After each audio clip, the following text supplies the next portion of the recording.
welcome to St. Anne's Mead Culinary Corner. My name is Carrie. I'm the dietitian here. And I'm Preston. I'm the dining director, executive chef here. Okay. So here at St. Anne's Mead, we pride ourselves in our food, our menu, the food preparation, and the food presentation. So with all of the changes that have happened in the last 8 months with the pandemic, we realized that the comfort of food and is something that the residents look forward to every day and every meal. We are especially proud of our dietary department who every day execute and serve meals to our residents 3 times a day, 7 days a week, 365 days a year. They truly care about all of our residents and want to put the best food in front of them to make them happy. So Preston and I have recently put together our fall-winter menu, and today Preston's going to highlight how to make a particular fall dish, which is a roasted acorn squash stuffed with wild rice, cranberry, and sausage stuffing. Alrighty. Hey folks, how you doing? So we're going to get this prepared. We pretty much have everything ready to go. We're just going to be putting it together. What we have here is a raw acorn squash that I already cut in half. And if you notice that the bottom is a little flat, so when you are cutting it, you can kind of just sit it right up like this, so you can cut it straight down. So right here, what you would do is you would take just like a spoon or like a scoop, and you would just scoop it out like so.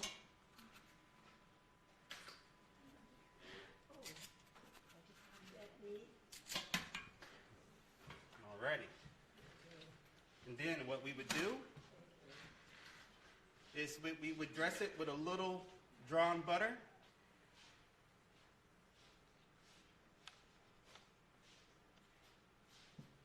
And then I like to season always with a little salt and pepper.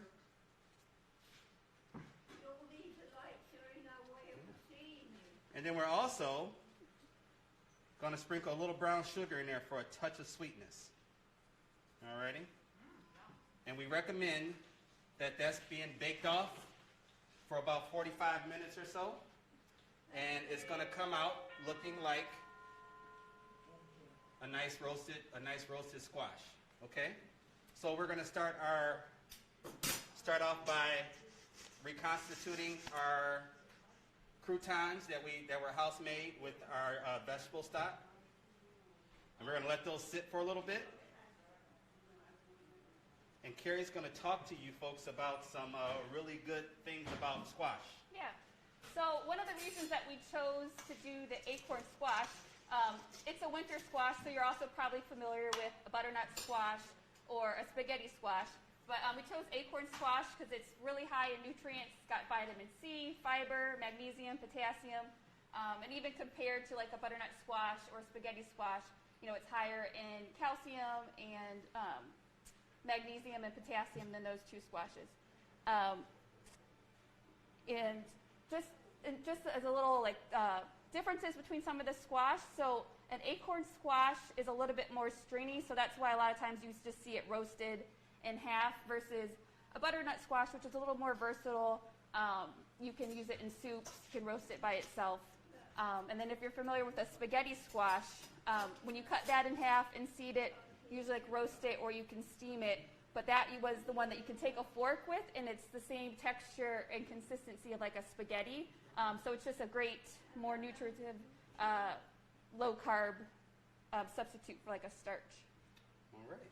So now, as of right now, we're going to add our little stuffing together. And what I have here is some sausage. And then we have some sauteed onions and celery. And we have some dried cranberries. About a half a cup of rice. Again, always like to season. fresh herbs. We have some sage, some thyme, some fresh parsley, and a little rosemary. And we're going to toss that together.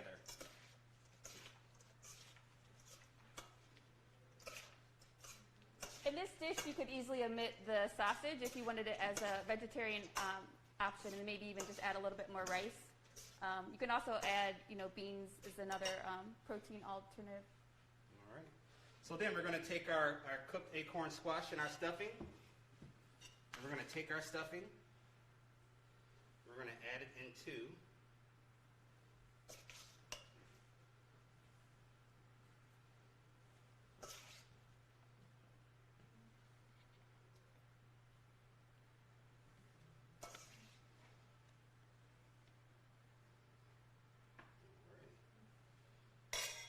and then we would bake this off for about 30 minutes in the oven, about 350.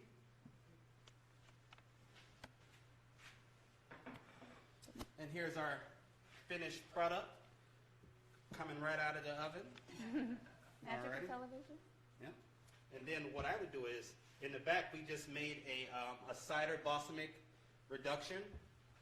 So I would take some garnish. Stick it right in there like so you can show all your friends and just kind of do a little drizzle on it. And there you have it.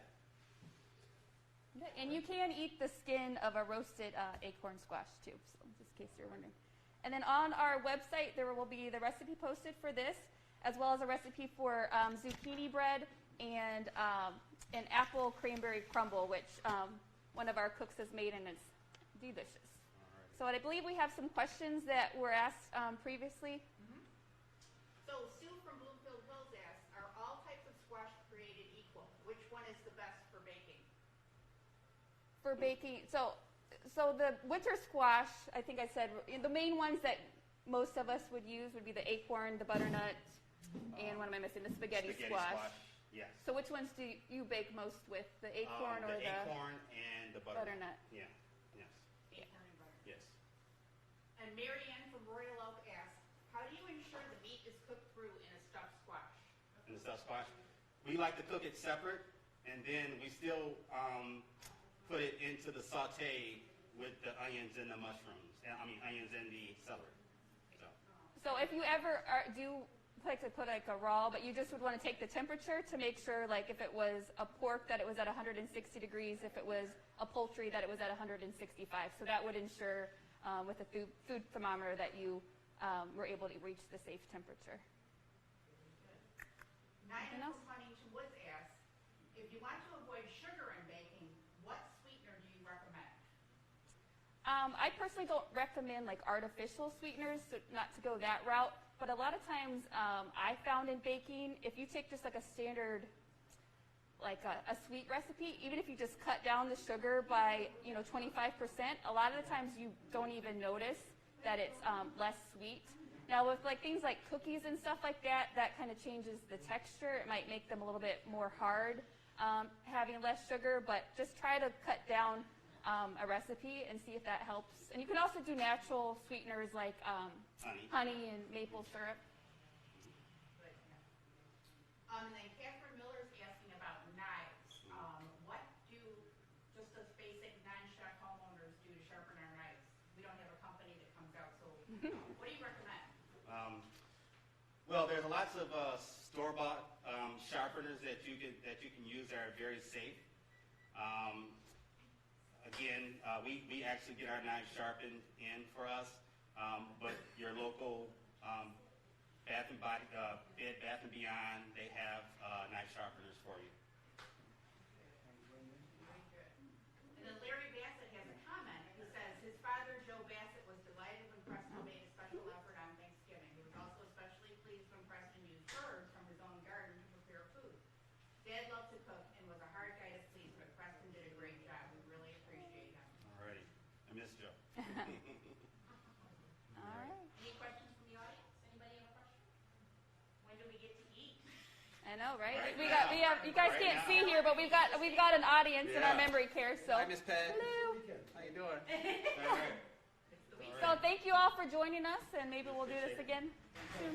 All righty. And go to the website for Mead.org. saintandsmead.org for the recipes. They'll be up Alrighty. shortly. All right, thank you. Thank you. Bye.